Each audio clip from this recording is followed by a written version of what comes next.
could jeopardize Prime Minister Benjamin Netanyahu's governing coalition. An aid agency issued a crisis alert for war-torn Sudan, criticizing the international community for failing to address the civil war that has persisted for over a year. The International Rescue Committee warned of an impending famine. Chaos erupted outside the Parliament of Kenya as police used live ammunition and tear gas on young protesters amid demonstrations against proposed tax hikes. Protesters overwhelmed police, breached part of the Parliament building in Nairobi. 2 courts issued temporary injunctions against the Biden administration's flagship student loan repayment plan. U.S. District Judge Daniel D. Crabtree in Kansas placed an injunction on the next phase of the SAVE program, which was set to take effect on July 1st. The opinions expressed on this program are those of the host or guest and should not be interpreted as statement of fact. That independent fact-checking and corrections are encouraged. Dude. Can we get a cup of coffee in here, please? Oh. Go ahead. I dare you. Coffee. I dare you. Double dare you. Bulldog dare you.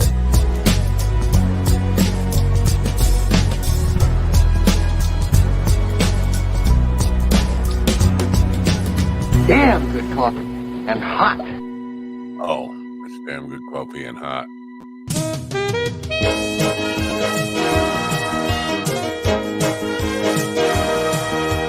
My dog is your mind's best friend.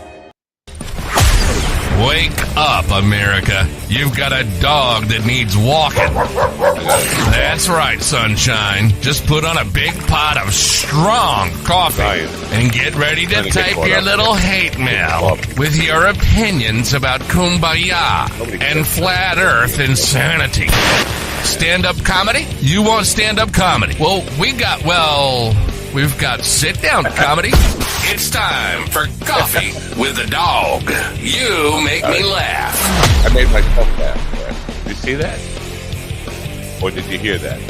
Well, you know what? Vietnam.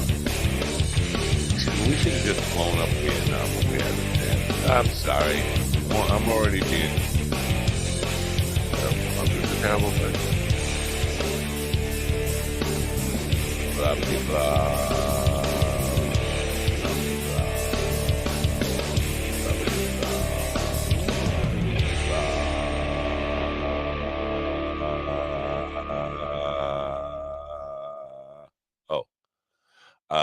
Good morning. It is, what is it today? It's Thursday? Yes, it's trash day. Of course it's Thursday. Thursday, June 27th. Actually, my grandfather's birthday. Happy birthday, Dust. June 27th, 2024. Big thanks to JP Pendleton, who co-hosted, sub-hosted the show last night with you. And I understand there was some technical issues on both parts. She had some issues where she couldn't log on and then couldn't hear them and all that kind of stuff. But you know what? I appreciate that they both showed up and did the show. And while I tried to enjoy comedy, I'll tell you, the state of comedy, I'm not all that impressed. Not all. The headliners were good last night. There were 2 headliners, like a split headliner thing. I don't want to name people. I don't want to bash anybody, but I'm not impressed with the bench. You got to have a deep bench in baseball. Got to have a deep bench. And the bench looked like the Mets. But the Mets looked like the Yankees, and they were playing the Yankees. And the Yankees looked like the Mets as well. So, yeah, losers were the Yankees, big time. 12-2, I believe, was the final score last night. If you know Richie Albano, you might want to go check on him, make sure he still hasn't harmed himself in any way. Tonight, the big debate, master debaters on the big CNN and all the other cable networks, probably be on network television too. And for me, it's like the Super Bowl. And I mean that in the sense of, I know everybody will be watching except me. And hopefully the idiots in Vietnam will have my server running so I can do some technical work while nobody else is online doing that. Nobody's banging on the server. And then I could get the work I need to get done, because I will be the only human on earth not watching two old men get really frustrated when their mic gets cut off, especially Trump. He's gonna cry when they cut off his mic. But the RFQ thing, he's had the real debate is what he's calling it. And I can promise you this: he's gonna lie. Tomorrow morning, he's gonna lie and say there were 20 million people watching, and that proves that 20 million people or 40 million people, whatever the number he comes up with, he's going to use that as proof that they really want him on the big stage. They want him in the race, and it's all a lie, just like his book sales numbers. And I can guarantee you, and if there's any question, let him sue me.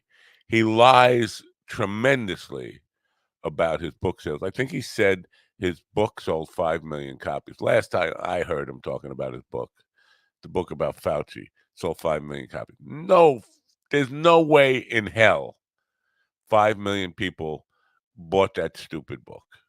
I promise you, not more than 100,000 people bought that stupid book. But he wants to claim 5 million on the book. I can imagine what his numbers are going to be on the stream tonight. So basically, my challenge to him is this: show me your server logs, dude. If you're going to claim that you got 10 million people watching your dopey thing, show me the server logs. If you can't do that, you're full of shit. That's all I'm saying. We have comments already. Coffee Dow, Coffee Dow. Okay. Yeah, I need a little more coffee for that. I don't know what Ian means by that, but good morning, Ian. So yeah, tonight's the big debate. You'll all be watching. I'll be seeing if I can get the guys in Vietnam to cooperate. Today we have in the second hour the music of Michel Nere, who is a musician songwriter from Montreal, Canada, that country up there. It's up there. You see it. But he's also a motivational speaker. I think we're all motivational speakers at this point. Is there anybody left who's not a motivational speaker? Me, I'm a demotivational speaker. I'm a anti-inspirational demotivation speaker. Demotivational. Demotivationary. You know what I'm saying? I want you to jump off a bridge. Well, a short bridge. We have bridges down here, by the way, 10 feet off the water. You're not going to get hurt, but I want to see you jump off a bridge.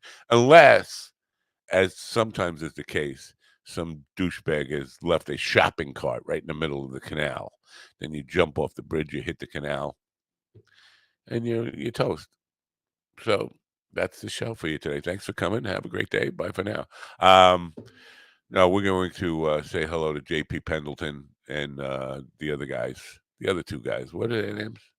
Their names are not so fun to mess with. Ron Kane's name used to be fun to mess with, but I used everything: cocaine, Cain and Abel. I mean, I'm out of Cain and Stephen. Let's see.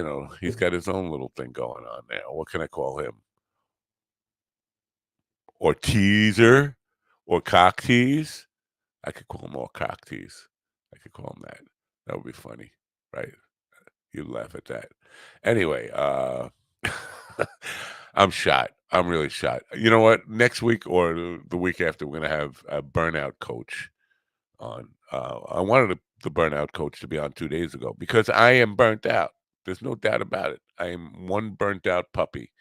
And when you're feeling burnt out, stress or anxiety, there's only one thing to do: overdose on ketamine.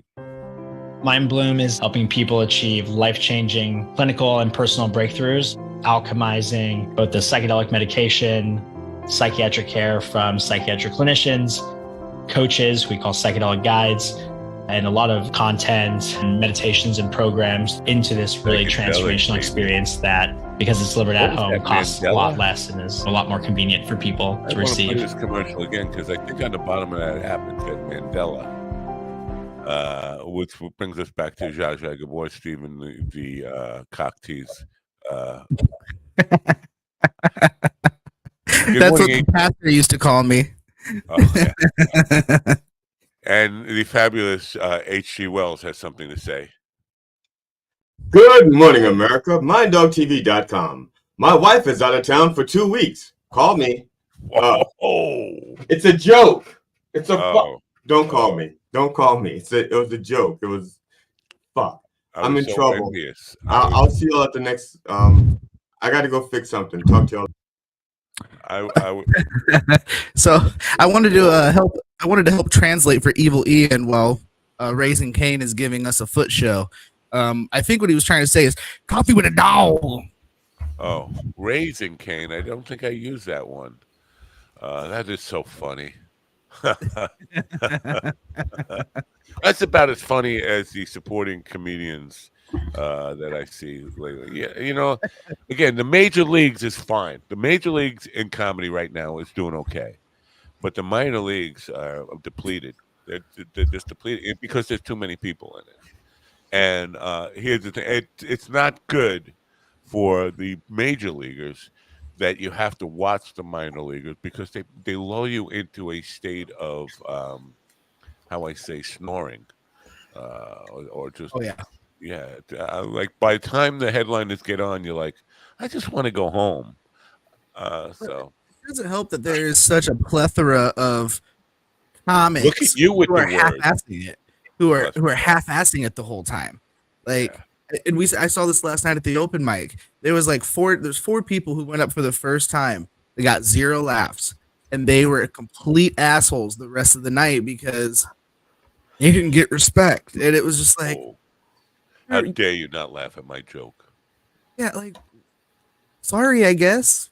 I don't know. Yeah. Like, go fuck yourself, dude. Like, this isn't just like. Was the audience mostly other comedians, or were there like civilians? There was about 60 people there, plus comedians. Wow. And they just, it was their first time. I like to say, I like that we didn't differentiate people from comedians because comedians are not people. They are. We're not people. We're damaged goods. We're at best like fermented bean paste. Like people like us, just not everybody. Human. That's what they are. 2/5. Well, 2/5. Unless you're GD, then you're 3/5. But Right. But you always see this in comedy, though, when people come out to a mic and, they do it and, maybe someone has just a little bit of success, maybe a joke or two works. Then like in 3 to 6 months, they're complaining because they're not headlining shows or anything like that, or no one will book them. And shit. It's like, all right. I think there's it's got to be a little bit. They have what we call Willie disease. Oh no! Please don't. They want the one time. They want the one time on stage to be the time that they make it big. They don't want to put in the work and time and effort. So, women, is that ED? Or is that you saying ED? Entertainment dysfunction. Entertainment dysfunction. Yes. A couple of haters. Yeah, I can't live. You can't deal with you haters. I'm sorry. You want me to take my pet Hategator outside? Hold on. Let me take the Hategator downstairs. I'm going to grab my 20-ounce Haterade, and then I'm going to come back and we'll hang out, okay?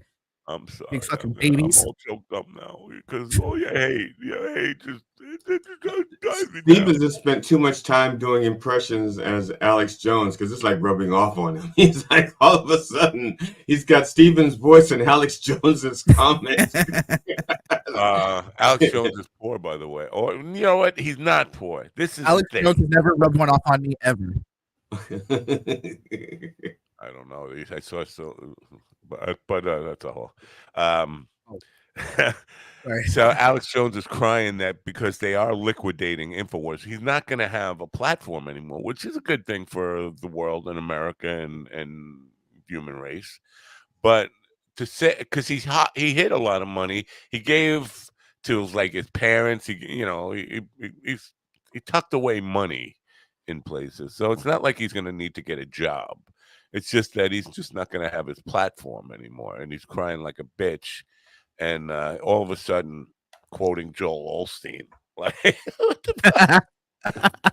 I know it's a crazy concept. Consequences for your actions. Ooh. What? Those are things? Well, according to him, he never said what he said. That's Okay, what he went on a podcast. Who was he? Oh, Russell Brand. He was on with Russell Brand, and he was saying he never said that about the Sandy Hook parents or never called them the kids crisis actors. And and Russell Brand pushed back. To his credit, he pushed back by going down on them. Don't you say he sucked them off? Is that what that was? Yes. Alex Jones. He did Steven's shot. Yeah. Hey, listen. At least in RFK's defense, he didn't record his own evidence against himself. I think he did. Oh, Did no, he? he didn't record his own. No, it was other people, but Alex Jones literally published the shit that he said he didn't say. Yeah, you're right. You're right. That is a distinction. Moron. Well, the thing is, Alex Jones took it out of context when he did it. Yeah, he took himself out of context. He took himself out of context. Yeah.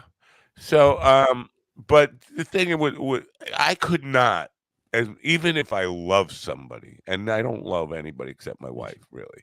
But even if I love somebody, I could not let them bald-faced lie to me about something I saw and heard with my own two eyes, and just shake my head, nod my head yes in agreement with them while they're just bullshitting me. I'd have to come back and say, "Wait a minute, dude! I heard you say what you're claiming you didn't say. We want to go to the tape." But no, what we get from Russell, it's just like shaking your head. That's it. Because even I man up, and if my wife's and I have a disagreement, and even I man up and go, "No, honey, that's not what you said." Wow. Yeah, even I man up. So if I can do that with someone, and you're still alive, he's still alive. 6 shots and he's still alive. Speaking of live, did you enjoy last night? I thank you very much for doing that. By the way, I mean I really appreciate it. But was it enjoyable? At least it wasn't. I think so. I got her to say that she was for happy endings all around. So. Wait, no, that was somebody else. No, last night. It's a thing I do now. Like the theme of the day. It's a question I ask everybody now, and so they immediately want to who isn't for a happy ending, and so wait a second. You got wow, that's a great question, GD. And then you said, well, I'm going to ask everybody that question, no matter what. No, I didn't do that to her last night. We did have. If I could have worked it in, I would have. I did edit the audio version, so there are no gaps or anything like that. Thank you. The audio version is very clean. Thank you. The video version is going to be a little more. I don't. Once it's up on YouTube, you have to take it down and start over if you want to do that. And I didn't want to. Isn't there? There's a thing in YouTube that says you can edit, though. Yeah, you can. But you know what? When we with podcasts or live streams like that, you go to edit out one little clip, and then you have to wait 24 hours for it to process, and then go back and add another little space. Oh, okay. It's like it's a week-long process to edit one show. Okay. Jeez.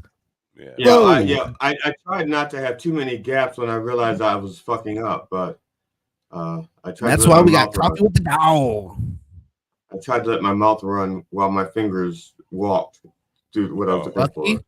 Don't just think of your fingers as my cock. I don't have a problem wrapping your mouth around my cock.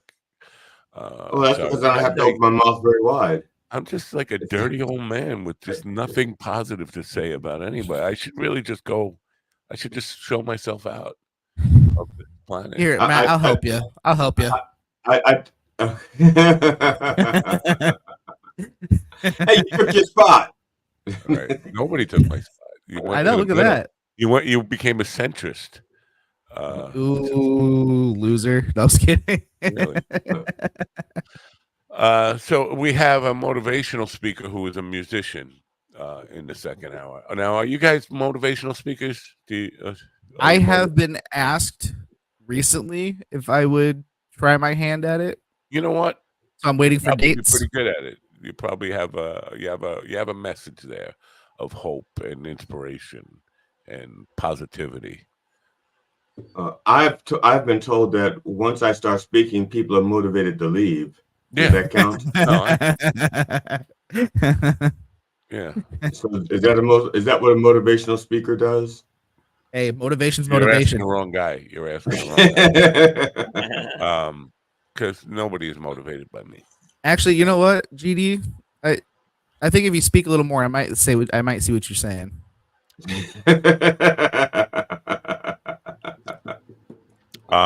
But I think we've reached a saturation point with motivational speakers.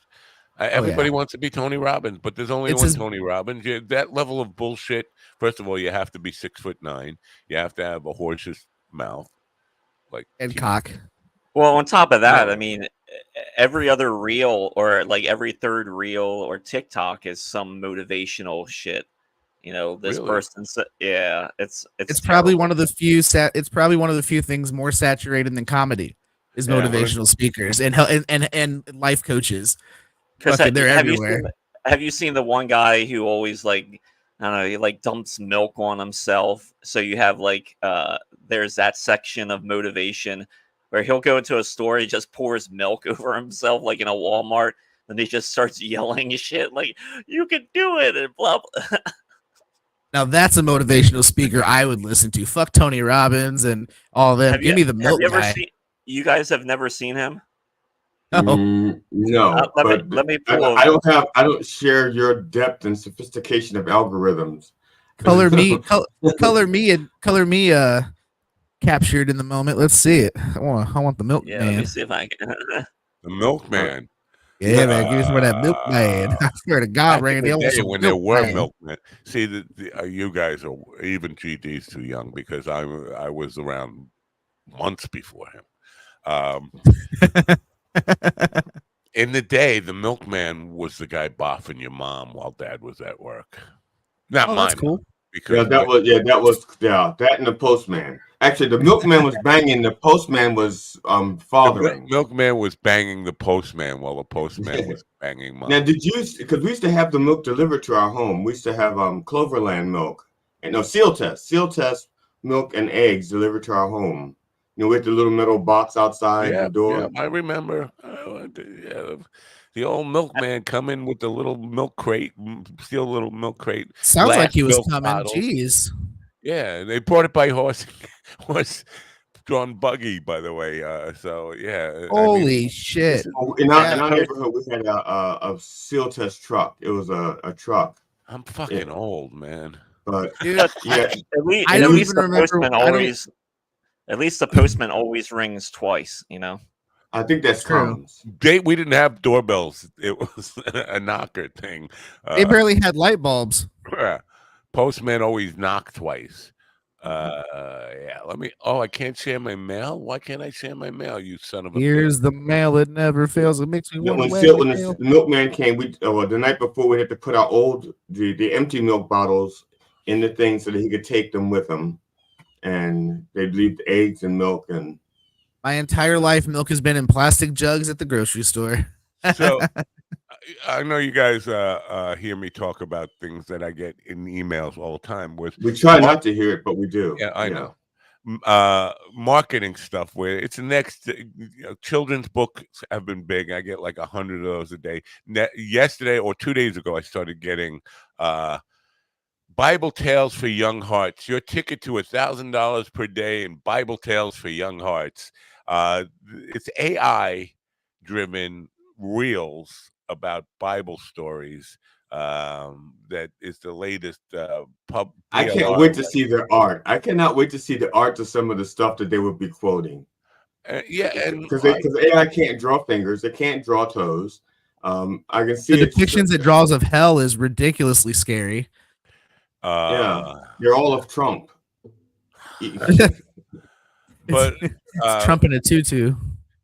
I know it because they're pitching this to people worldwide. Like when they do this stuff, all these get rich quick people jump on it, like, oh yeah, this is going to make me $1,000 a day, according to the email. But these people, they're going to have to share it with their followers, and their followers know that they're not religious people in any way. So it's like going to come off as phony. I could see if you were doing this in church and saying, the people who actually believe, people who are. You've given me an idea though. The Reverend could actually go through the Bible. Fuck yeah! Can I get a fuck yeah? And grab some verses and then create his own artwork for what he thinks those things are.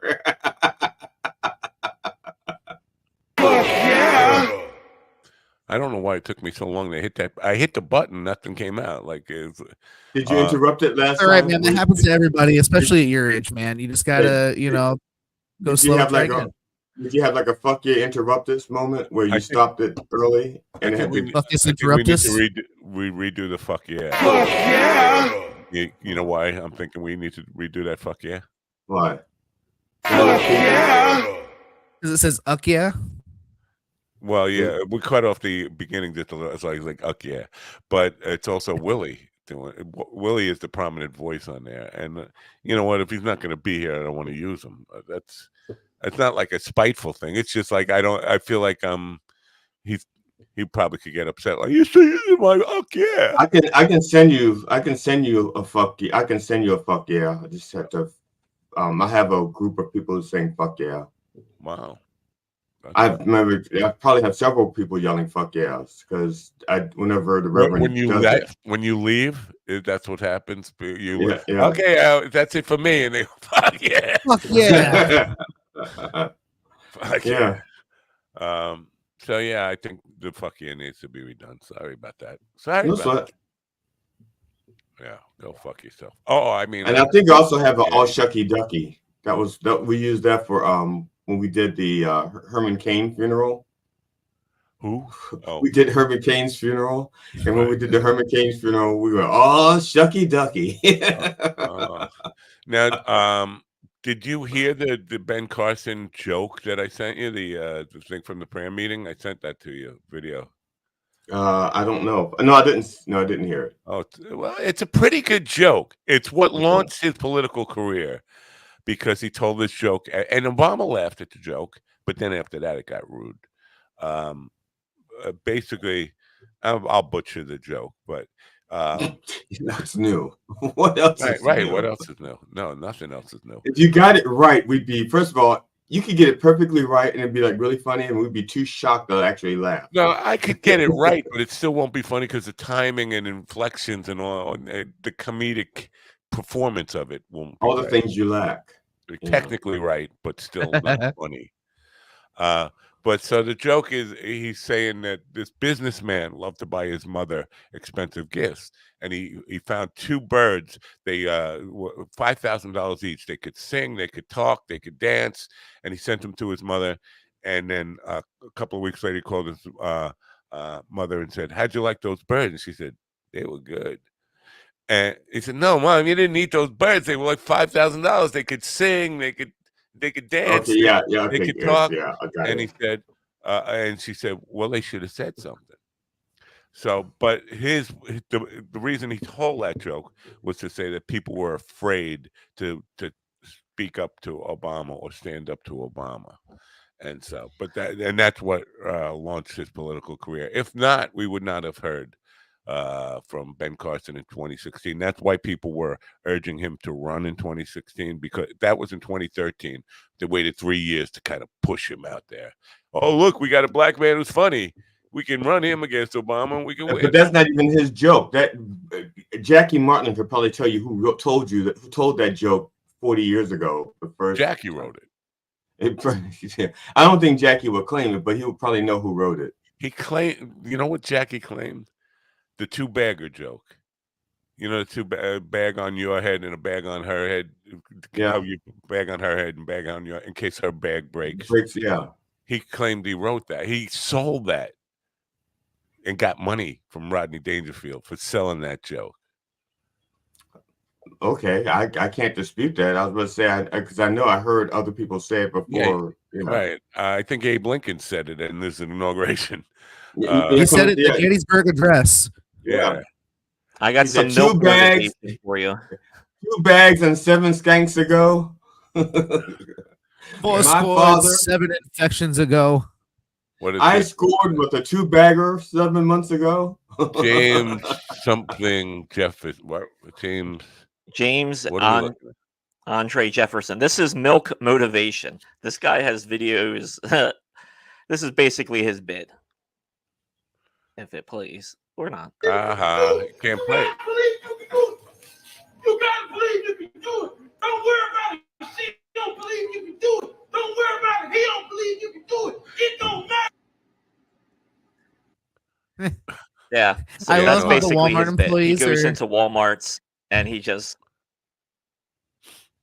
I love how the Walmart pissed employees are so off. just like they're just like, you know what? I fucking hate this job. They didn't even react. They're just like, First of all, surprised he doesn't get- it gets where worse, is it? especially. Where is it? I don't know where mean, it's probably in LA. Because you got a I black think he's man. in That's LA or New York. He looked like a black guy, right? Right. I couldn't tell. What's the problem with being black? You got a problem with No. being black?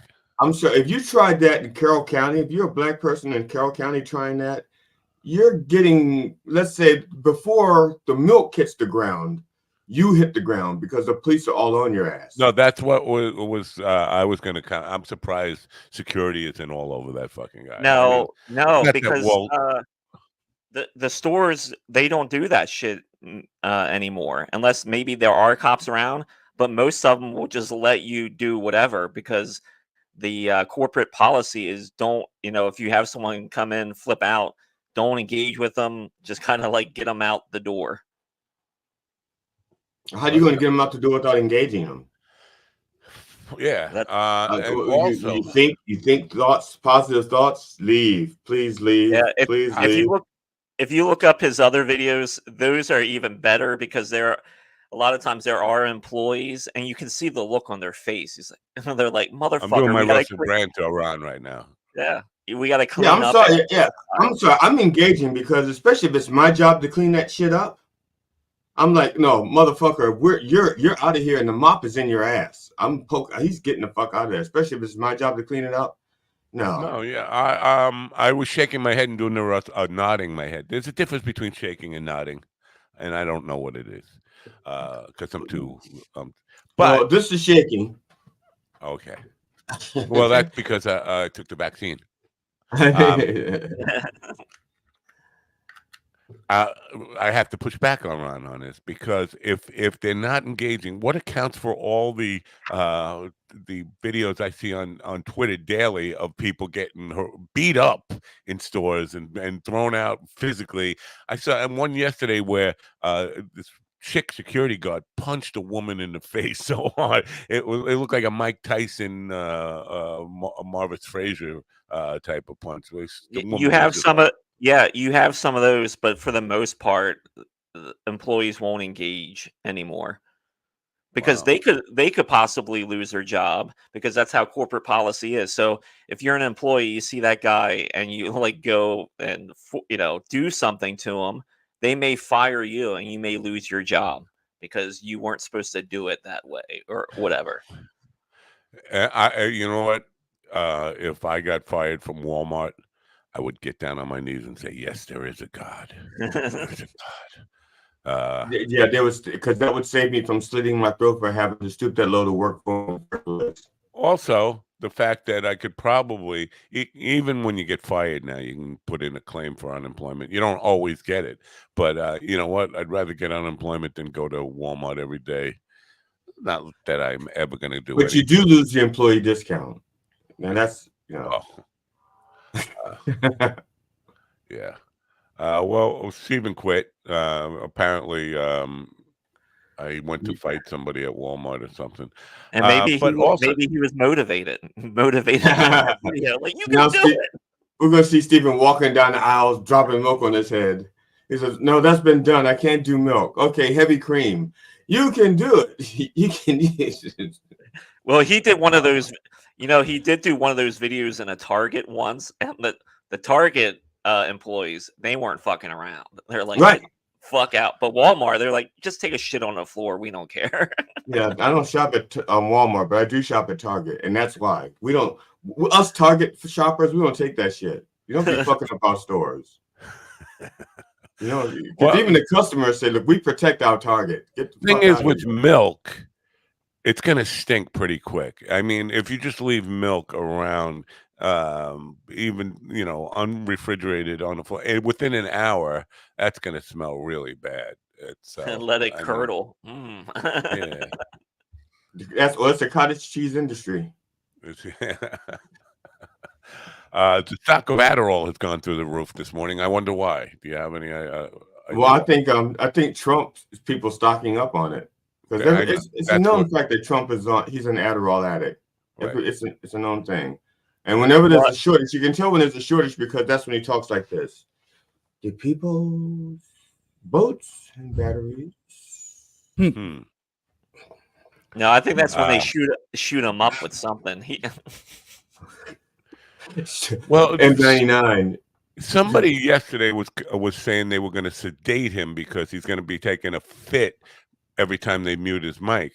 But if you sedate him, I don't know, with his you'll know right out of the gate if he's on something, because it'll be that he'll talk slow and slurred almost, and it's like you're making yourself even look like a even feebler elderly man. But maybe that's what he's going for. Maybe the sympathy vote. He has floated the. I think they're really. I think Trump is really scared. I do. He is. He's been floating the idea that I'll just let him win. Like, come on, you cheated everything in your life. I mean, he's not going to just let him win. He's going to try his hardest to win, but he's building up the excuses. It's rigged. CNN gave him the questions, all that kind of stuff. But again, Ron says I will know right out of the gate. I won't know. I won't know until tomorrow morning when you guys tell me. I told my wife that if I were, I'm sorry, Ron. No, I was just going to say you will know right out of the gate which Trump you're getting. I told my wife that if I were Biden, I don't know if Biden can pull this off, but this is what I would do, because Trump is going to be lying all the time. You're not going to have time to correct his lies and get your point out. So at the very beginning, I would just say to the audience, we're going to play a drinking game. Every time Trump lies, I'm going to take a shot, and I would just mimic pouring a shot into a glass. So that every time Trump tells a lie, all you got to do is this. And you don't even have to say anything else. The audience knows that that Trump is lying. That's it. You don't have to waste any more time correcting him. Just say, okay, he's lying. That's it. And then when it's your turn to speak, you just speak. That's it. I don't appreciate that. I don't want the president of the United States endorsing alcoholism. That's okay. He's not endorsing alcoholism. He's endorsing. Oh, he is. Drunk. No, he is doing shots. Yeah, just because you're doing shots doesn't mean you're an alcoholic. Listen, alcohol is not a game, son. And he didn't say a shot of what? It could be a shot of whiskey. It could be a shot of penicillin. He's just heroin. taking a shot. That's right. It's just a shot. For vaccine. Yeah. It's a game, and it's a shot every time he lies. Good morning, Bill Rhodes, the foul-mouthed teacher. Bill, I have a question for you. What makes a difference? I mean, why are you sometimes Bill Rhodes and sometimes the foul-mouthed teacher? Is it how much medication you take in the morning determines who shows up in the chat room? I'm just curious. This is literally the pot calling the kettle black here. I don't know if you can say that in this situation, Mr. Minddog. I think we can. Okay. I think a man with obvious multiple personality disorder asking somebody else. No, don't be picking on Bill when he's not here to defend himself, okay? I mean, look, I just asked a question. Now you're attacking him, saying he's got multiple personality disorder. I was attacking you for asking the question. You're the multiple personality disorder. Oh, I thought I was the pot. No, you are disassociative. The D in GD stands for disassociative. That's right. See? All right. There you go. The black calling the pot a kettle. That's funny. I think that's even worse than what my dog said. Okay, that's the difference. The foul-mouthed teacher has a sense of humor, and Bill Rhodes doesn't. That's the difference. Actually, that's funny. That's funny, foul-mouthed teacher. Thank you really for making funny. a joke out of my bad attempt at making a joke. Thank you for that. I appreciate that. If you ever do it on stage, I will shoot you to death. Anyway, Bill and foul-mouthed teacher, welcome to both of you. Since you're both watching, thank you. Yeah. Where's the Fairmouth teacher? You know what? I did a little post about teachers. Because this is really astonishing to me. I did that party for the teachers the other day, and it's not. I've done several of these teachers' retirement parties, and it strikes me that they really, really love their job. They're committed to what they do. Oh yeah, to the point where they give each other fucking tests for fun, written test. This is their idea of a party. Let's take a written test. And so, how do you love your job? You can ask America, do you love your job that much? Most people will say, no, I hate my fucking job. I work my job. I can't wait to get through it. It's just something I do for a paycheck. But teachers generally seem to be committed. I mean, there are a few bad ones. There are a few young ladies in it just to get 14-year-old cock or something. We hear about that more and more. I don't know if that's always been a thing. Steven's a little upset because he missed that day in school. Dude, I'll tell you what, man. I had teachers when I was in school. I would have given all of my innocence to have. We'll come back to that because I agree, and I'm going to say some things that will definitely make me even uglier and just more disgusting to people. Is that really possible? Yeah, I think you're hot, but go on. But yeah, I'm your teacher, and I'm attracted to you. But we hear about the education system failing all the time, and I think this is what they're scapegoats. We are pointing disrespect at teachers when they're not. They're doing their job. They're trying hard. They're dedicated to what they're doing. They're not incompetent people. I think parents and students are getting off the hook by just saying, yeah, the education system sucks, when it's really the parenting sucks and the students' motivations to learn sucks. I want to get on a soapbox for a second when it comes to parents and their kids being students, because we've experienced it firsthand with parents during like parent teacher conferences getting like outrageously angry at the teacher because their kid's lacking in certain areas. And in my head, I'm like, well, what are you doing to fix it? Because like what we do with our kids is during summer break, before they get tablets or go outside and play, they have to do a couple pages of the workbook to keep their mind fresh, to keep them, so they don't forget things over summer. Like, you got to put effort into it. Parenting isn't My father gave me a penthouse to do, study from. But it's mind blowing that parents can, they put all the blame on the teachers, but it's like, what are you doing to help your kid be a better student? Nothing. Right. The idea and of these being teachers, a parent is drop the kids off, and now there's somebody else's problem for 9 hours a day or whatever. I don't completely disagree with that, but you still got to take responsibility for the development of your kid's brain at some point. You can't just blame the teachers.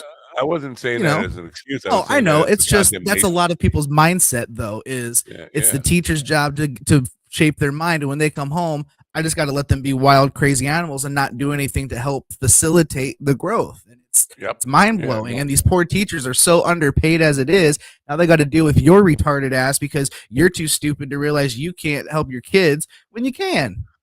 And now where it comes back into the political realm is we blame the education system. We want to defund the education system, do away with the Department of Education and all that kind of stuff, because we're overlooking that truth that you just mentioned about the parenting neglect. And so, it comes back to hurt the teachers, and why teachers are underpaid, disrespected in a huge way. So I thought it was a kind of an important thing to get on a little soapbox there. Shout out to the teachers. Yeah, but 100%. The parent, you do have bad parents, like Steven said, that aren't. I'm glad you said that aren't. You have bad parents like Steven Said, Even is but a at, bad parent. but at the same time, a lot of people view school like that as a place to drop off their kids because they have to go to work. They can't fucking afford childcare because it's so expensive. So it's definitely a vicious circle, for sure. There's so many different factors. But that being said, I still don't think that excuses the parents, though, from having a hand in their kids' education. Because if those of us that can do it are doing it, then there's no excuse for the people that aren't doing it. Yeah, right. But if a retard like Steven can educate his kids, yeah, what the fuck?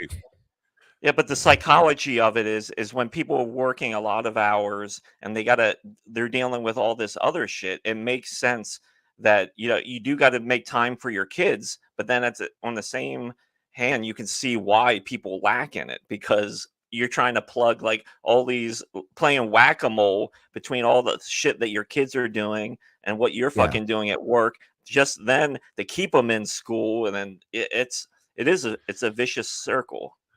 Yeah, I'm not. I'm not sure that because I definitely have noticed people who have children who never really wanted children. I think the most important part of being a parent, and I'm on a soapbox again, but this idea of being a parent, the most important characteristic of being a parent is wanting to be a parent. You're wanting your kids. If you don't want your kids and you feel like they're a burden to you, and all they did was put a crimp in your lifestyle. And we see more and more of that. People who are not ready to be parents becoming parents. And then, you know what? Now I can't go out on the weekends. So, or they could be like my mom. My mom wanted the first 2 kids, but the second 2 kids she didn't want. So she pawned us off on relatives. Yeah. That way she didn't have to raise kids she didn't want. If we can come back to making women everywhere hate me, and some men hate me. This idea of the young, hot teachers seducing the students. I had expressed, where were these teachers when I was a kid? Because I would have loved to, Miss Dukas, I would still, in my mind, go back to 6th grade and fuck her hard. But I had some victims, male victims of teachers. Oh, you don't know what it's like. Even if you're a male, you're raped. I'm like, I know what it's like to be a man. And basically, yes, I do know what it's like to be taken.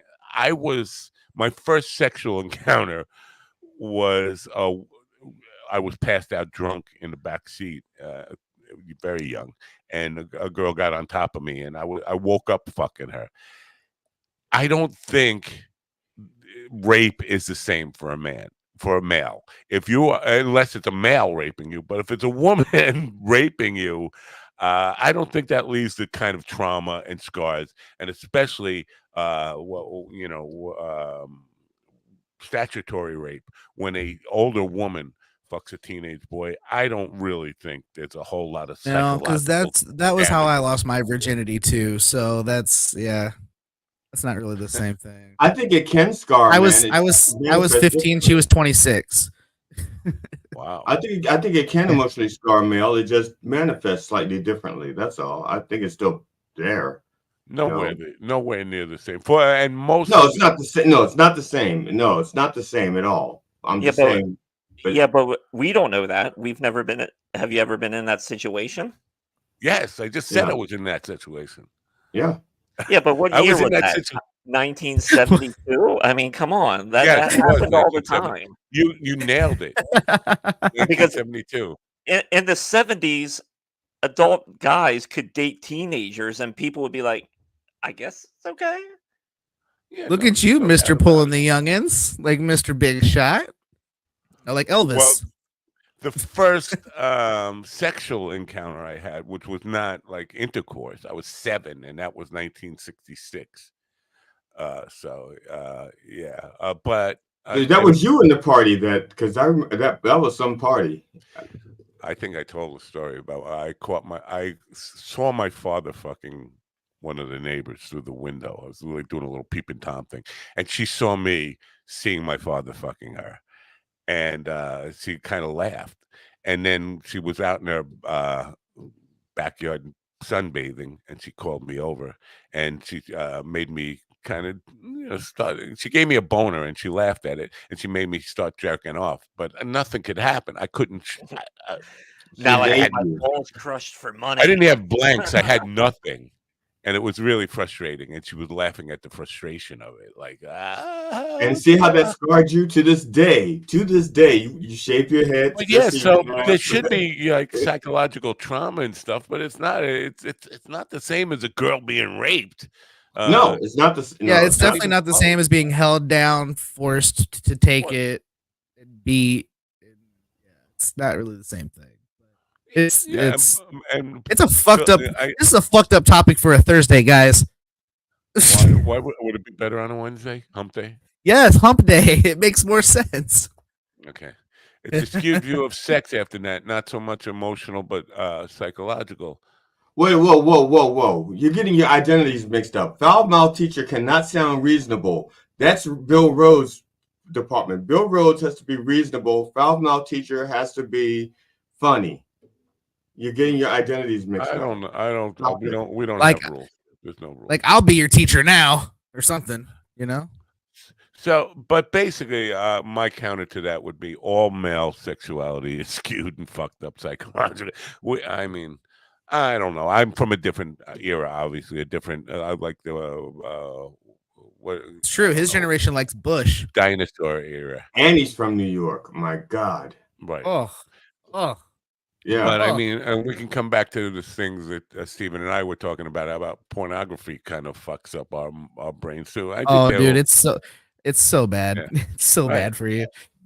And imagine coming up in the era of pornography where I grew up, where there were actual stories. There were actual like plots to the movies. So you could watch it for the movie and not just for the sex. In afro hair, but bushes down here. They had afros on their. Once again, you come in here disparaging porn again. Like back in my day, there were stories. Matt, the porn today is so much better. The stories are better. They can make self-contained 4K. little stories. Yeah. You can almost see the individual semen in the cum shots. I mean, it's great. And there's nothing wrong with Bush, Bill. Okay, there's nothing wrong with Bush. In fact, I almost prefer a little bit of Bush because I'm not into kids. So I don't like. Not Jeb Bush, not George H.W. Bush or George W. Bush. I said Cooter Bush. Their cousin, Cooter Bush. Mike, from Texas, that would work. Totally different than female kink. I mean, yeah, Mike makes a great point. Like Jeffrey Epstein, and he could take you to those islands. Exactly. Trump with them. That's a different kink. Keeping people in cages, and that's a different kink for guys, for sure. I don't know. I've seen women have some pretty male type kinks in my experience. Like I've seen chicks tie dudes down and fuck them in the ass. Like I've seen it happen. Yeah, there's dudes that like that, and that's what I'm saying. I mean, there can be differences. I don't think they're exclusive. They're called GOP candidates. Okay, call them what they are. Actually, they are pro-family GOP candidates. Yeah. Okay. They love Jesus while they're getting their balls stomped and pegged. You guys are balls. Do you think the tone of the Bible would have been different if Jesus was into BDSM? Like, he was into BDSM. He's like, whip me, Roman Daddy, rope me, and then he's like, well, what are you gonna do next? Nail me? And he's like, oh. Like, isn't the Bible a poorly written sex manual? I don't know if it's poor. I think it was written. I don't know if I'd want to do sex the way the Bible says. Like, there's a lot of incest. There's a lot of like. That's what I mean. That's it was written for the audience that they had at the time. I think if they wrote it today, it would be. Unfortunately, it might be too woke. So it depends on when they, like the audience is totally different. All I know is if Jesus was into BDSM, it would have given a whole new definition to the second coming. He was into BDSM, but that explains the Mary Magdalene situation. That's I the whole suppose. reason why they say he was a martyr. That's the M. And his club feet was a fetish for some people, I think. Man shaking his head. The first couple of times after I met my wife, my back looked like I got whipped like Jesus. I need you to take those crooked feet and stick it in my hoo-ha.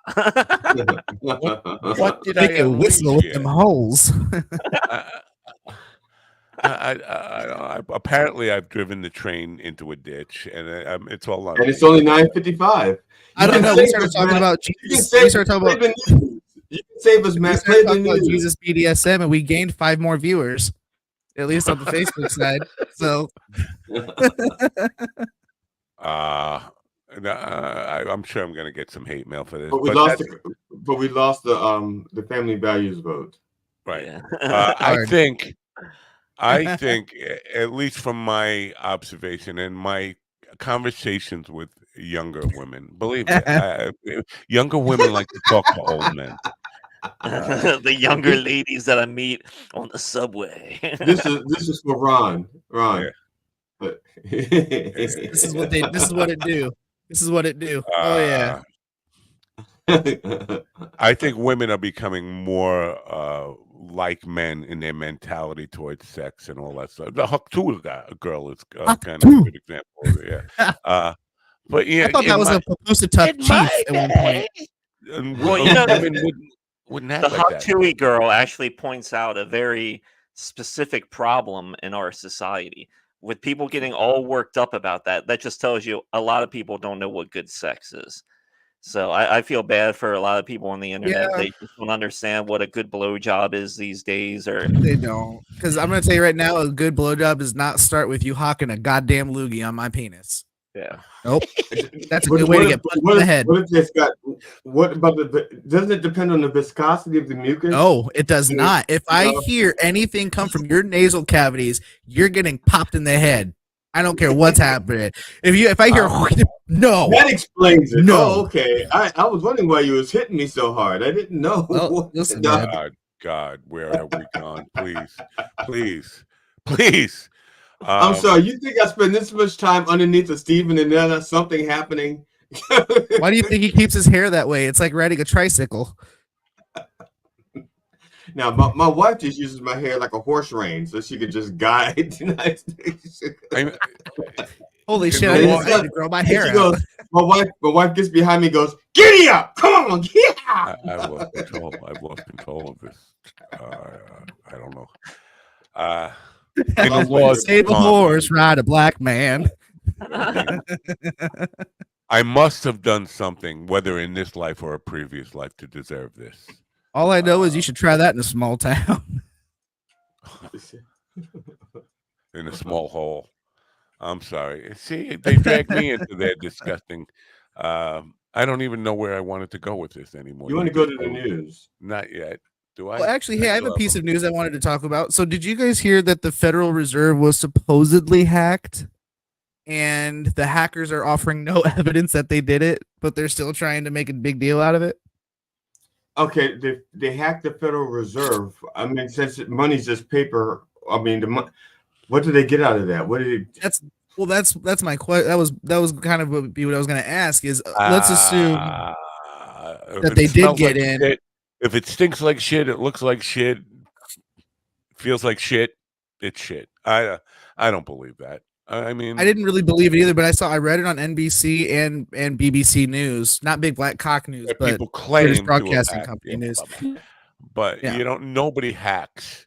Nobody puts the time and energy into hacking without getting something for it. Well, that was my thought, and I'm like, especially if it's like if it's an adversary. I robbed the bank, but I got no money.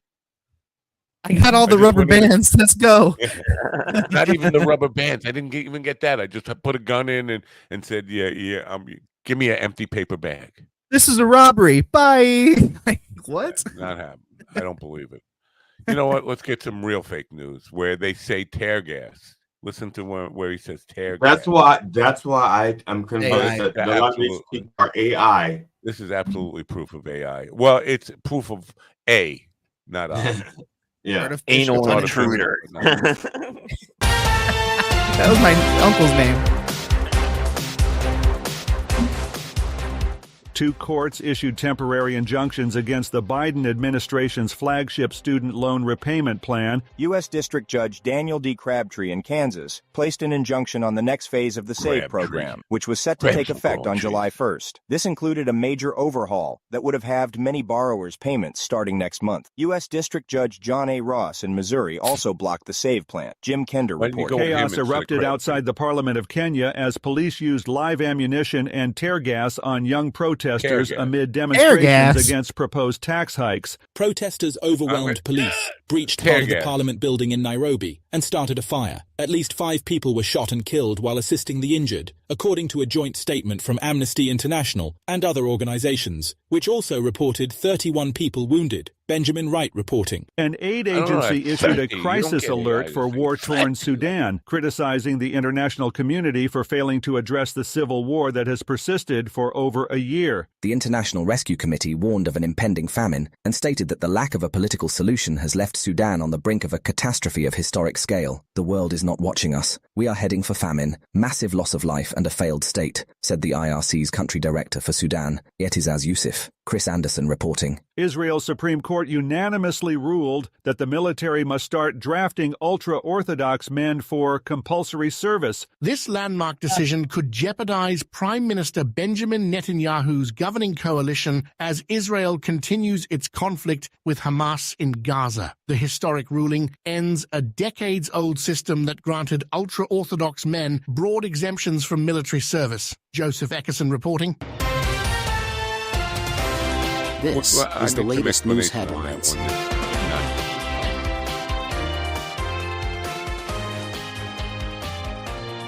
All right, get to it. Al.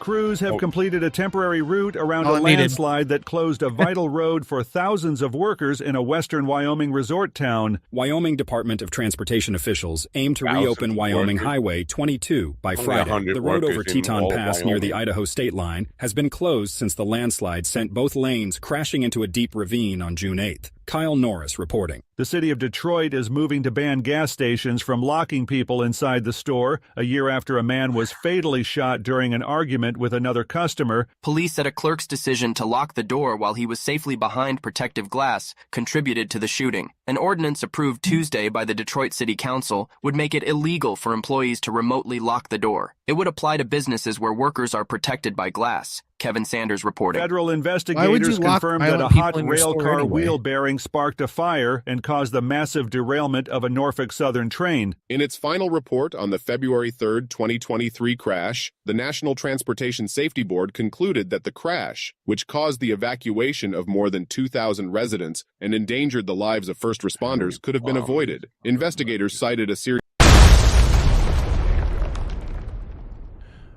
How do you get the designation of ultra-Orthodox? Ultra. Like, I think it's probably those. It's probably those that follow the Old Testament. You may be Orthodox. I'm ultra-Orthodox. I thought about that when I first heard it. I was like, it was because they already had Orthodox, right? And the only thing I can think of is that at some point they just ran out of titles. Maybe they're like the Amish of the Jews, like, you know. I think this is a perfect opportunity for Jeff Foxworthy to step in and start. You know, you might be Orthodox if you get drafted by the Israeli army. You might be. There's your sign. You might be an ultra redneck. You might be ultra MAGA, because there are ultra MAGA is an organization people have. Now, I think ultra MAGA means you just don't wear a condom and it's just bareback anal sex. And you can only come to a picture of Donald Trump taped to the back of whoever you're fucking. Yeah. Wow. Or at least you can only come to Donald Trump or your father. That's it. Why are you guys so anti-Trump? Don't you love him? Not so anti-Trump as I am anti-piece of shit human being. Okay. Yeah. So I was trying to figure out what makes the difference between ultra-Orthodox and Orthodox. And the only thing I can figure, I honestly, you said cousins? No, But I really want to know. But it doesn't matter because now it sucks to be them. I really want to know. I said I really want to know. I mean, they're gonna wait till the end, but there we go. Yeah, we have. Yeah, this is just a gift for you guys. I wanted to get you a little something, so I got you this. Oh. Look at the guns on them. Trump would still say, I'm the healthiest human around. Super healthy. Where's the scars? Because he said in a speech just the other day that if you took off his shirt, you see all these scars from when he was tortured when he was in prison. When he was being, remember? He said he was being. He didn't say anything about where he got the scars from. To be fair, no, he said he was tortured. He said he was tortured. What he doesn't tell you, it was actually the children from Epstein Island that left the scars on him. Yeah. Let us out! Let us out! Why are you blocking the door? I was thinking it was Lindsey Graham's nails. Oh, that's good call. Yeah, Trump said he was tortured when he was being processed. I just feel bad for the cop that had to strip him down and hit him with lice powder. Where he might have got the wounds that he claimed that he had from. Everybody was asking, where is he claiming he got these wounds from? Golfing accident. Yeah, no, you can go find that and send it to me because I'm gonna at this point, as Judge Judy would say, I'm fighting against the plaintiff here. I'm fighting against the GD's claims of torture because I didn't see that. Did you know that Judge Judy is now in the Smithsonian? She's now what? In the Smithsonian? Yeah, they have this whole entertainment section now, and they have like her judge thing, her judge show. And, entertainment. You're saying it wrong. Sorry, entertainment. Yeah, and yeah, they have like a Good Mythical Morning. The YouTube show. They're in the Smithsonian now. They have. Wow, never even heard of them. Anyone who supports Trump is also a piece of shit. These guys proved you right. At one time, you said Trump supporters hated the left supporters, but I think these guys proved the opposite. I don't know. Because here's the thing. I don't hate all right-wing supporters. I don't hate all Republicans. They're not all the same. Yeah. Trump is a piece of shit human, and anyone who supports him is not too far behind. But that being said, that doesn't mean if you're a Republican that you're a piece of shit human. It makes a good case, but the idea that Trump is a right winger is almost insulting to the GOP. I think because most of the GOP is tired of him too.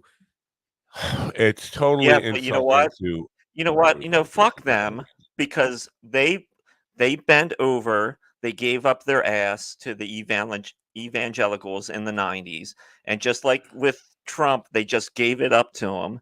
So now it's their own fucking fault. It's their own fucking fault.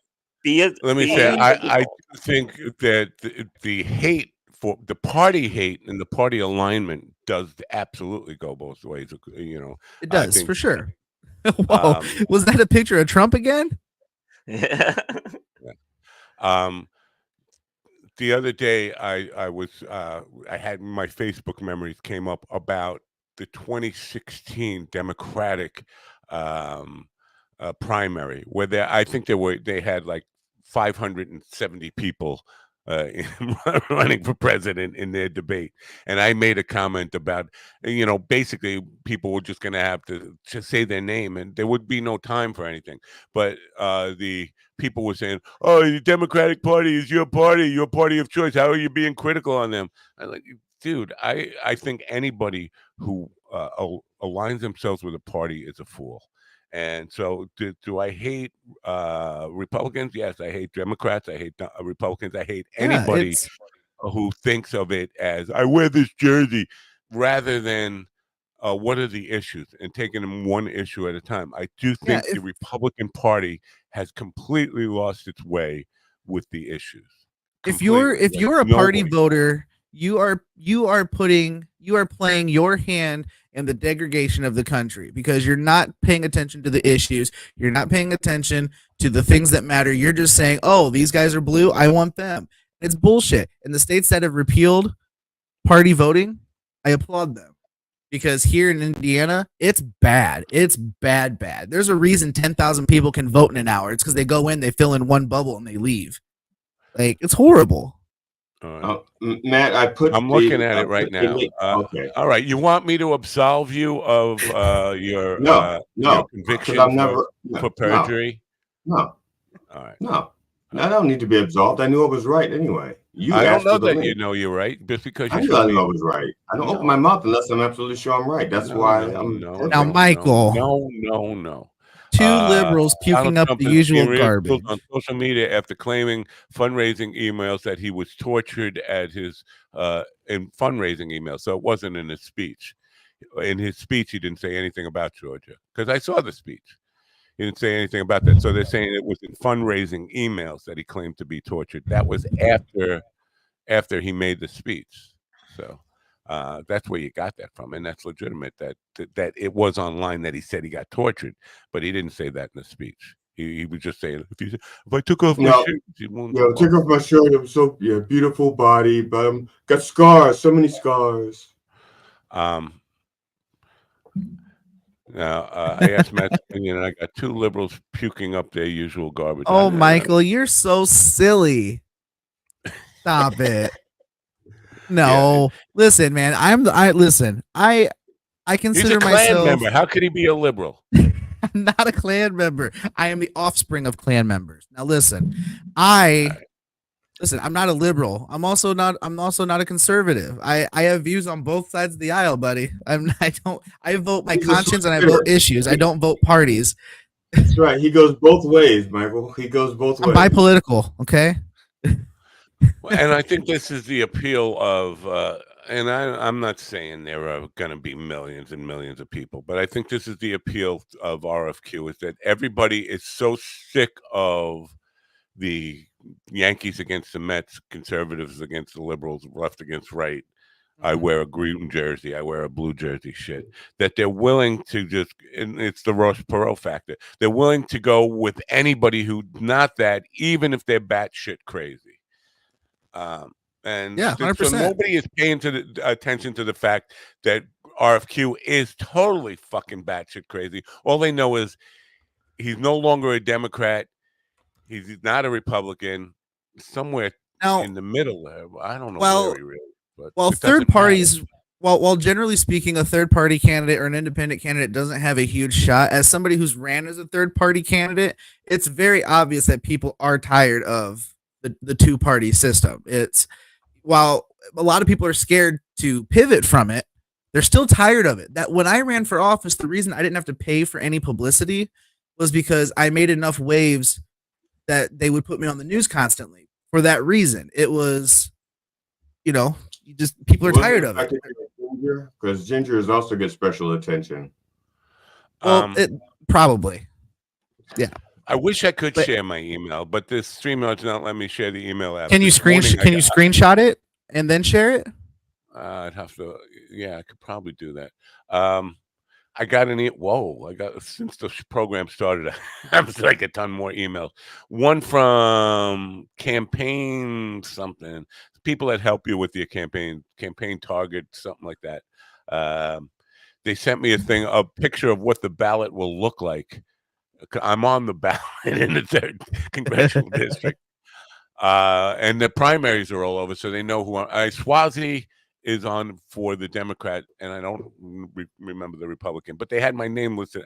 It's like a mocked up thing, but it looked pretty funny. I kept my sample ballot. I just thought it was cool that my name was on the same one as the shittiest election in history with Donald Trump and Hillary Clinton. Well, because you mentioned third party candidates, I'm in the district where Teddy Roosevelt lived, and basically he was the third party candidate who had a real Bull Moose Party, correct? Yes, that's correct.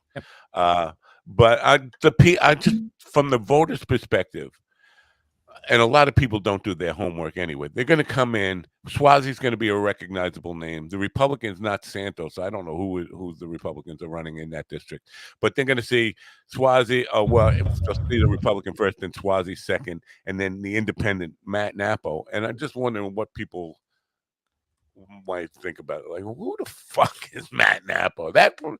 I wish we could record that, but you can't do that at a voting place, but polls. But they record it all the time. They just don't tell us.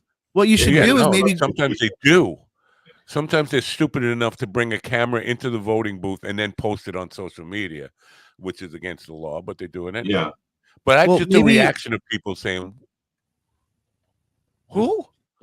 Well, you could go outside of the You could go outside of the voting establishment on the public sidewalk, and then talk to people as they come out and get their opinions. That could be something you could do on the scene. Yes, exit polling. No, yeah. I prefer enter polling, but whatever. So Michelle is late. Do we have a no-show? Michelle Nere. Well, he's musician, motivational speaker. He's not very motivated to get here. You know what? It was GD talking. They were motivated to not show up. Thank you. You're welcome. Oh, you know what? I'm seeing what you're saying now, GD. I can't take. What happened? We lost him. Yeah, and then we bring him in and he steals my spot. I didn't do that, by the way. I didn't. That was me. Oh. Yeah. Another no-show. Motivational speakers, life coaches, business coaches, whatever. I'm just tired. I think we have too many of them. Everybody now, even my dead mother, is a motivational speaker. She's motivating me to take her out of my closet. Hey, you know what? Mm-hmm. Now, Bill, I would agree with this normally, but some of the guests we've had that have shown up that you would think would hear our conversations and run away screaming have not. Bill, I have to put you in the penalty box now for 2 minutes for misgendering someone. Just because someone's name is Michelle doesn't mean the pronouns are her or she or her pronouns are not in here. I'll give you a hint. They're from Montreal, Canada. Oh, so their pronouns are gay. No, yeah, so Michelle is like the French, the oui. What are you drinking, wine or oui? Well, I'm not P Diddy, and I'm not R Kelly, so that. We had Michelle Laredo on from Montreal, Canada, and Canada. Yeah, that guy, a Canuck. Tim. Shim. That's his pronoun, Shim. Herm and Shim. Yeah. So, but apparently not. He was offended by me or us or it or our pronoun. Our collective pronoun is shit. Right. So we have no guests. So we'll just sit here and look at each other. You want to talk about? I'm sorry, I can't do that. Again? I'm sorry, I can't do that. But there is a video that Ron willing to share. Let me stop. I want to see that guitar behind you. Can I see that guitar behind you? The one over your shoulder there. Is that a bass or a guitar? I can't see it very clearly. There's the bass. It's a 6-string guitar. Yeah. With the headstock that looks like a PRS headstock, or a Gibson headstock. But that's because it's an Epiphone. That's my Epiphany. Yeah, it's Epiphany. That's the first electric guitar I could afford after I got my $99 guitar that I broke. My first guitar was like $99. You got the guitar and the amplifier. I told you, but that's the guitar that only had 2 sounds. If you did the clean sound was like Steve Howe from The Clap, and the dirty sound was like Queen from We Are the Champions, that guitar thing. No, not We Are the Champions. We Will Rock You. Yeah, that's right. We Will Rock You. Yes, See? From that You part. don't even know your own sound. You don't even know your own sounds. Well, it was right in there. That's the 2 sounds that guitar made, and then I bought that one. GD, you don't come to Vegas and talk to a man like Mo Green like that. Okay. You guys really should watch The Godfather. I know you're just not. Italian. What's it streaming on? And maybe I'll watch it today. I got nothing else going on. No, the only way you can do it for free is on Tubi, and they like put in commercials every 20 seconds on Tubi. Yeah. But if you wait wait another 5 days, it'll be on one of the paid channels like HBO, Showtime. My new comedy special from Giggle Snatch is on Tubi now. You can go see it there. Go look for it. Just Google Giggle Snatch and see what you come up with. I will not do that. I will not do that. Jackie called me Mr. Giggle Snatch yesterday in a text message. What is it? This is my bass. It's Ooh, whip it out, string? Daddy. Is that fretless? There's no frets? Yeah, fretless. Well, no wonder you can't hit the fucking right notes. Maybe you should throw some lines on there. I don't need lines. I know actually I can hit the right notes. I thought bass players only used lines. Can you block ads on Tubi? Tubi, it's Tubi, right? No, it's Tubi, but yeah, I don't know if you can. No, not Tubi. That would be interesting. Oh man, Pornhub's been blocked in Indiana today. Don't you have a VPN? No. Should I send an email to Michelle and say where the hell are you, or just accept the fact that he's not here and just move on? Accept the fact that he's not as motivated as he says he is. Oh man, I went to Pornhub and now there's just a video from the person who runs it and a big letters that says "Dear user, your elected officials suck."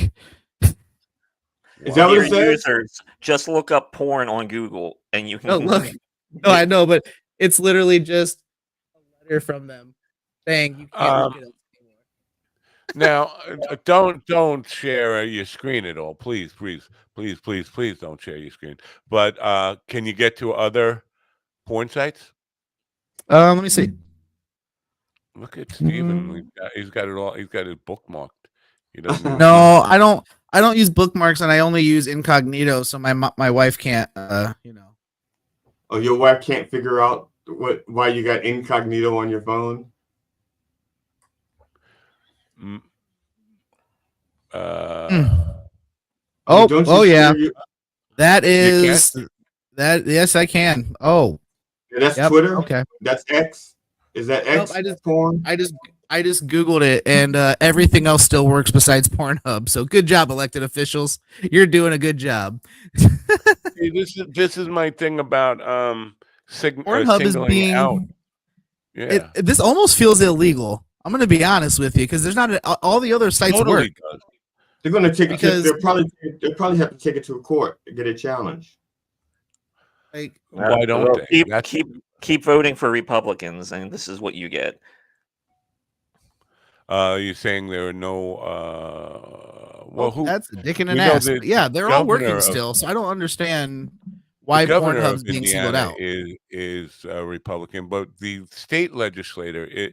I know it's considered a red state, but they have to have some counties there. We have some very blue counties. South Bend, where I grew up. I know Pete Buttigieg, and yeah, it's a prime example.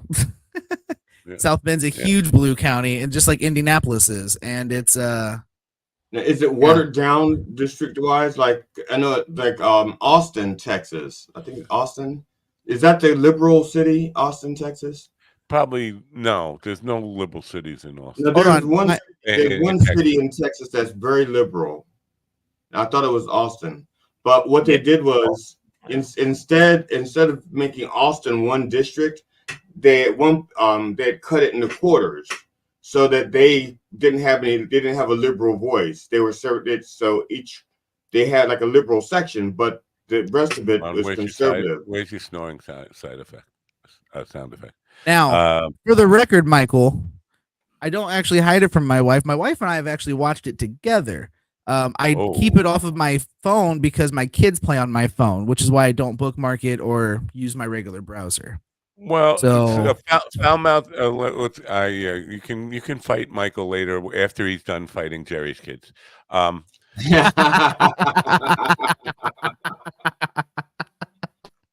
Austin is very, very blue. I can imagine that. That was true from the 90s up until probably Joe Rogan moved there. But I think No, you know what? He knows better. He lives there.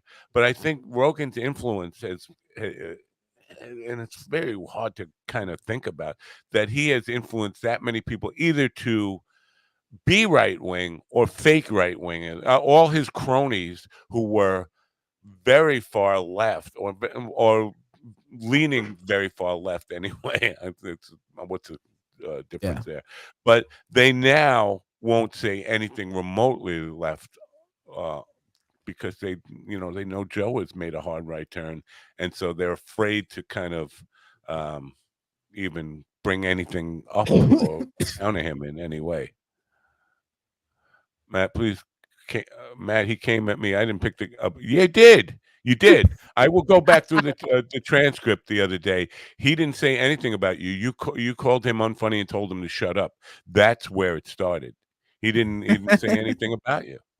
But I think Steven called him out before that, but that's okay. I might have, but no, I mean, to be fair, I don't give a shit. Yeah. So just I think I went over the transcript that day. I didn't see anything. And I went over the audio part of it too. I don't think he liked when I said the Mike Chavolas of the world.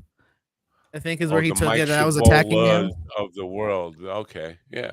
Well, listen, you antagonize these guys all the time by saying they're not. I'm talking to Mike Chavola now. People on the radio, they don't. What do you antagonize them all the time, saying they're not funny. They whatever, and then they give a little bit back to you because you do express. You're the only person really in the chat room that we've had who expresses a very far right wing opinion. They give you a little shit back, and then you start talking about I've taken down bigger guys than you. Yeah, well, I'm sure you have. I sit at 4'8". Of course, you've taken down bigger people. And Mike, of course, I own it because here's the thing: I'm in a wheelchair. I'm not helpless. First of all, second and of all, also saying the Mike Chavolas of the world is not saying Mike Chavola, I want to fight you. No, I was just saying the heavy Trump supporters. Right. That was it. And okay, like I said, I'm not hiding. I you wouldn't can go on my heavy. website and find out where I'm at anytime. A Trump supporter, but I wouldn't call him heavy. I think that's body, because even if he is heavy, that's body shaming. I'm not for that. Okay. Well, I don't know if he's heavy. I don't know because I don't know how tall he is compared to how as also wide a he is. fat guy. I reserve the right to call people fat too. So you can call people fat, but I just don't know if it's accurate. That's what I'm saying. You can call him heavy. I don't know if he it's looks accurate. like he looks like he's in decent shape. Yeah, so I wouldn't call him heavy. I don't know. Mike, he's lost a lot of weight. He's tall and fit. Except I have to say, last time I saw him at Gocha, he looked like he had a little nipples thing going on there through the shirt. I have to say, like I could imagine pierced nipples. That's cool. Nothing wrong with that. They taste like pennies, but that's cool. All right. Well, it's typical for a lot of Trump supporters to be emasculated men because they've given up one life. So it's understandable. He's probably got some built-up anger. Now, that's shots fired.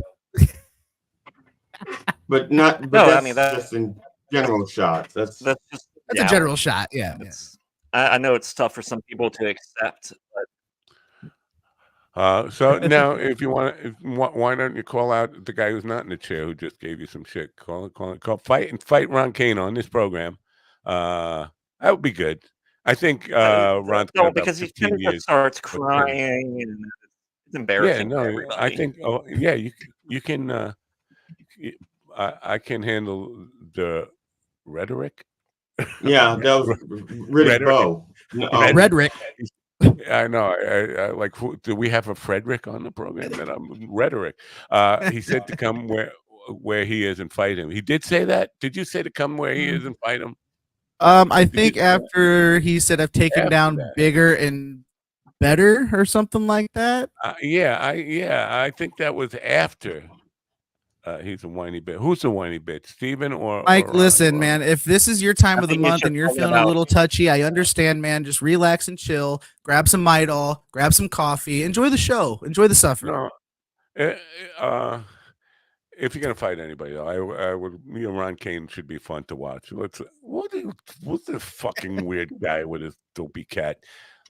She hates that, but now she'll leave me alone. I'm gonna insult your cat and saying that's a dopey cat. You want to fight me? I'm sorry. Bring it. Yeah, bring ye it. old fisticuffs. Let's go. I'm a senior citizen. You want to fight me? It's like, all right, Mike, you have a choice: the senior citizen or the cripple. no, I'm not fighting Cibola. I was going to fight GD over his dopey cat. Oh, that's fine. Yeah, go for it. I watched that fight too all day. I did almost get in a fight. Now, listen, I used to be a very quick to get in a fight, anger type of guy. I almost got in a fight the other day. Yeah, somebody, I was waiting on a deli line for somebody to cut my meat. And he was having a conversation with another worker there. It was already done. He was holding the bag of roast beef, and he wasn't paying attention to me. And the girl clerk saw me getting impatient. She went over and grabbed the bag from him. She said, "She grabbed your meat for you." Yeah, she grabbed my meat. Oh, that was nice of her. Yeah. But she said to the guy, "Customers are waiting." He said, "I don't give a fuck about the customers." And I looked at him. I said, "Yo, I was willing to just walk out with my anger, but now you've totally disrespected me. I'm an old man, but I'm not too old to fucking jump over that counter and beat the living shit out of you right now." "Oh, I'm sorry, I didn't mean. I wasn't being. I just, she wants me to. I don't give a fuck about that. You were being disrespectful. I don't give a fuck about that guy."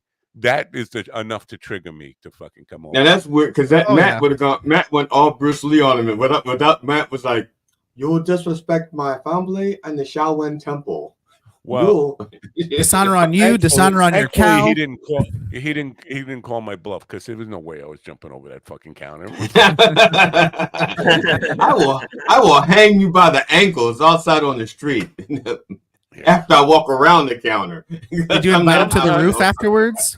Sometimes I forget that I'm too fucking old to fight. That was the point I'm making. I have been very good except for 2 years ago when I fought the guy in the driveway across the street. I didn't really fight him. I got him in a full Nelson and waited till the cops get there to take him away. I think I would have displayed my anger with humor. Like I would have probably said something like, "Man, don't make me have you help me over this counter so that I can beat your ass."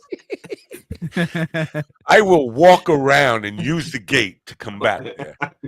There better be an entrance to that thing that's wide enough for me to get through to kick your ass. Don't make me take a number and wait my turn to beat your ass. I haven't seen a conservative try to fight a guy in a wheelchair since Jerry Springer. No, you're not saying Jerry Springer was a conservative, are you? I don't think so. No, Jerry Springer wasn't because he was a mayor. He's a weird guy. Very weird guy. Well, now he's dead. Yeah. Was he mayor of Chicago once or a councilman or something? Did he run for mayor of Chicago? Cincinnati, mayor of Cincinnati. Oh, I knew it was a sea town. Yeah. Chicago's too big a town for him. Cincinnati, anybody could be mayor there. It really is. It's practically Kentucky, which is it's the show. The show Jerry Springer. Yeah. So, but he encouraged that kind of stuff, and some of that stuff was manufactured. Like, oh, dude, it was major manufactured. My parents went to a taping of Jerry Springer, and when they came home, they were like, "I can't watch it anymore," and they were like, they'd come out and they'd fight too much, and then not enough. My friend Morgan and her father, who was also my friend, Jimmy Roberts, Jumpin' Jimmy Roberts, the Mars guy, pranked Dr. Phil twice. I can't remember exactly what their prank was. They went on a show claiming, because they're father and daughter, and I don't know if they claimed that like there was some kind of thing, physical abuse or anything. I forget what their claim was, but they went on Dr. Phil, and he bought it so hard that he had him back on like a discussion of the show, and it was all made up stuff. It was many years ago, but the weirdest thing is Dr. Phil had Trump on his show. Recently. He should have brought Ivanka so they could discuss those issues. Yeah, because that's what Dr. Phil is supposed to be at his best. Dr. Phil actually he's got RFQ on right before the debate tonight. He's got a taped interview with RFQ. right before the debate tonight. And RFQ thinks publicizing these stuffs helps him, but it just shows people how fucking crazy he is. Like, Alex Jones is losing his platform, but we always have RFQ to go back to hear the same exact nonsense. He's claiming now that we should ignore bird flu. Because bird flu has been around, H1N1 has been around for 30 years, and they've been there. But bird flu is turning the birds gay. Well, true, without Alex Jones, how are we going to know what vaccines will make us gay? Yeah, that's my concern. We just have to wait till it happens. Right. But I can't risk it, man. The thing that RFK he's saying they should just ignore it. It's just another thing for the government to take control of our lives. If people are either their memories are very short or they never paid attention in the first place. In the very first years of the Obama administration, the first time his first term, swine flu, which was a H1N1 derivative, which was bird flu turned to pig flu, it killed 60,000 Americans.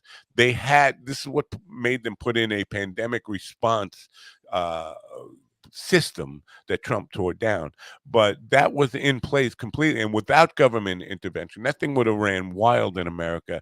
We would have had something like Mexico had, where Mexico had 2 million people die of it. The fatality rate was like enormous. So if we ignore bird flu now, even though right now only a handful of people have died, it could blow up. It has the potential to be like 100%. Severe, make COVID look like just a tiny little dress rehearsal, or just a table read, not even a dress rehearsal.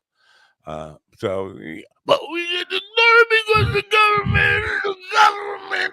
government. So you do that very well. I mean, it doesn't sound anything like Robert Kennedy, but you did that voice very well. We just have to find somebody that we're going to. I imagine that's what RFQ sounds like after he's eaten Taco Bell. Right, exactly. That's when that voice comes out, I just picture myself like not able to take, just being totally constipated, but knowing I have this big fucking shit in my ass. One in the chamber. And it can't get through the tiny hole. It's like a watermelon shit waiting to just get through a pee hole. So it's like a 45. You've just given at least half the viewers a chub. Way to go. It's like a 45 caliber bullet trying to get through a 22 nozzle. 22 barrel, more like a bowling ball to a sewing needle. Oh my god! Yes, somebody get this man an enema. Oh my god! I have a very small anus. Plus, now it's surrounded by hemorrhoids that are reinforcing the enclosure. That's more than you probably want to know. That's how I'm thinking should start tonight. That's how the debate should start tonight. I got these fucking killer hemorrhoids around my head. I'm thinking that bridge. Remember when people used to be embarrassed by hemorrhoids? I'm thinking that bridge between Iowa and Minnesota could actually use hemorrhoids to help block the water from coming through. Is that Minnesota? See, I told you, Matt. You gave at least half the audience a chub, including the foul-mouthed teacher. Man, I'm jealous. But there was a day. But then Jimmy Carter had hemorrhoids that prevented him from sitting down in the Oval Office, and they publicized that was a big fucking news story in the day. You know, on the flip side, Roosevelt had such big hemorrhoids he couldn't stand. So, you know what? You shouldn't pick on the disabled like that. That's fucking low. Oh no! Why? Because they can't stand up for themselves. That's true. The thing is, we went from Carter, a president having hemorrhoids, to just a straight up asshole for a president. It only took a few election cycles. Hello? True. Is this thing on? No. And just like that, we're all out of here. Bye. Less responsive. I had told that joke. But then George Brett in the All-Star game had this is fucking weird. He couldn't play the All-Star game because his hemorrhoids were so bad. So he sat on the bench the whole game. Yeah, but he sat like this. Yeah. He probably had one of those pillows. And nobody was. Oh, a My Pillow? Address. Oh, is that guy still in business? Who fucking knows or cares? Nobody was addressing that during Brett's All-Star game sit out. Why tell the? How do you even publicize that? You just say he's under the weather, whatever. He's not feeling well. He's not going to play the game tonight. But to come out and say his ass is flared up, so he's going to sit on the bench the whole time, and nobody said, "Well, isn't it just easier to play standing up than to be sitting on the bench the whole time?" But then he wouldn't be able to run bases. Or to slide would be really sucky. Oh yeah, it's like just tag me out. I'm not sliding. Just tag me. It's an exhibition anyway. Yeah. Hey, what do you think? Who is the besides the elderly people on the bench? Who is the leaker at the Supreme Court that all these briefs are getting leaked and shit?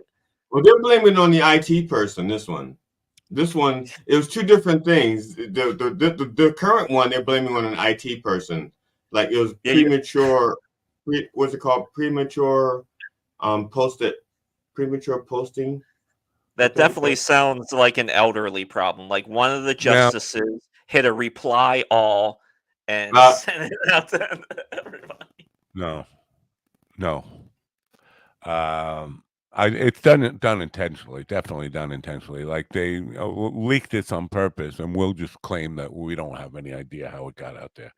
But a couple of things there. Amy Comey Barrett was being attacked as a liberal by the right wingers who just loved her up until 2 days ago. And then Kavanaugh was going on about the opinion that if you pay a Supreme Court justice or an elected official before you get a gift from them, it's a bribe.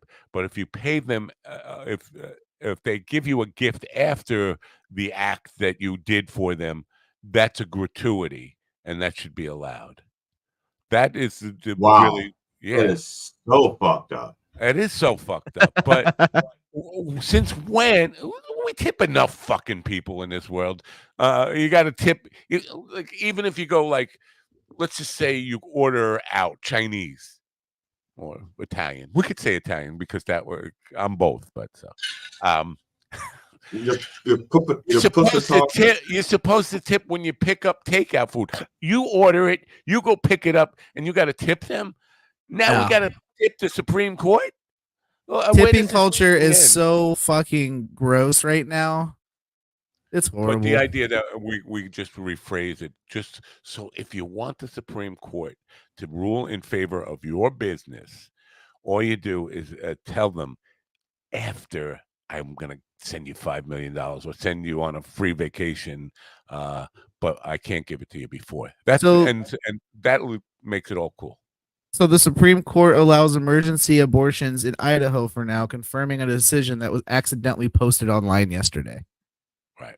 They're basically just kicking the can down the road, waiting for a conservative.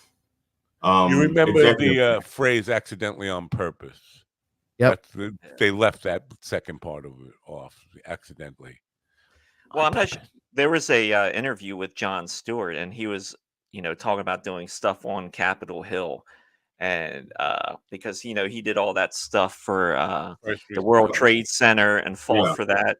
Then he would, that other group asked him about to come help support them to get money for the burn pits. And he said, you go in, you're meeting with these, congressmen and women, and they're like, oh my God, this is great. You should be doing this. Then they ask, can you write the legislation for it? And he's like, I'm not a legislator. That's your job. But he's making a great point, is that if they're doing that to him, they're also, they're doing it to everybody else. So you can understand why special interests is because here's the thing. They're having people write legislation so they can pass it for them. But then you find out that they don't even read half the shit that they pass anyway. So, they can literally write anything you want in it, and then it gets passed, and then you wonder why shit gets like it is. Yeah, Like Big I, like I Pharma wrote said, the mandate in Obamacare that you had to have insurance. Big Pharma actually wrote that into the bill. It was a yeah, compromise that Obama had to make to get the thing passed. But when Big Pharma is involved in writing a legislation about something that pertains to their industry, it's as dirty as politics gets. So 100%. I don't know where Obamacare is at right now. I still get things about signing up for coverage under healthcare gov, but what is it really at this point? I'm just holding out to another month and a half till Medicare kicks in. Then I'm going to be going to the doctor every day. Yeah. Say goodbye to Tony.